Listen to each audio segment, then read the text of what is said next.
ద్రవ్యంతో అభిషేకం చేస్తే మనకి ఎలాంటి ఫలితాలు లభిస్తాయో ఇప్పుడు మనం తెలుసుకుందాము.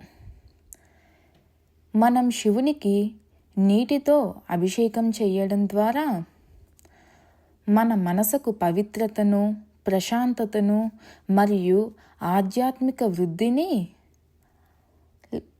లభిస్తుంది. ఆవు పాలతో శివుణ్ణి అభిషేకం చేయడం ద్వారా సర్వ సుఖాలతో మనం వర్ధిల్లుతాము. ఆవు నెయ్యితో అభిషేకించడం ద్వారా ఐశ్వర్యాభివృద్ధిని పొందగలము. ఆవు పెరుగుతో శివుణ్ణి అభిషేకించడం ద్వారా ఆరోగ్యం అలాగే బలము లభిస్తాయి. చక్కెర లేదా చెరుకు రసంతో శివుణ్ణి అభిషేకించడం ద్వారా మనకున్న బాధలు మరియు కష్టాలు తొలగిపోతాయి.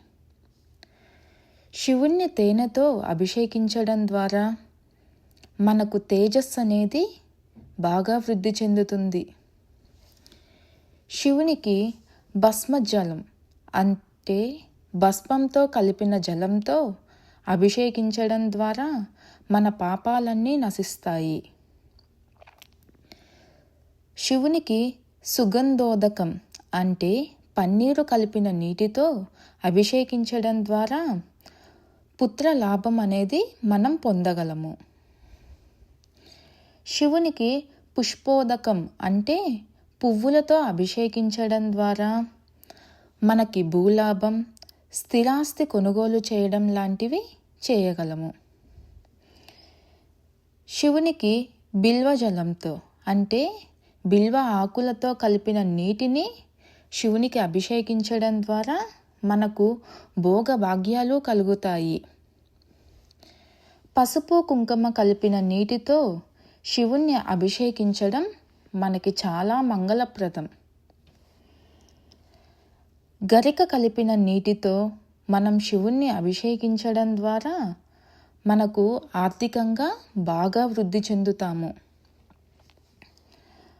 మామిడి పండు రసంతో శివుణ్ణి అభిషేకించడం ద్వారా దీర్ఘకాలికంగా మనల్ని పీడిస్తున్న వ్యాధులనేవి నశిస్తాయి.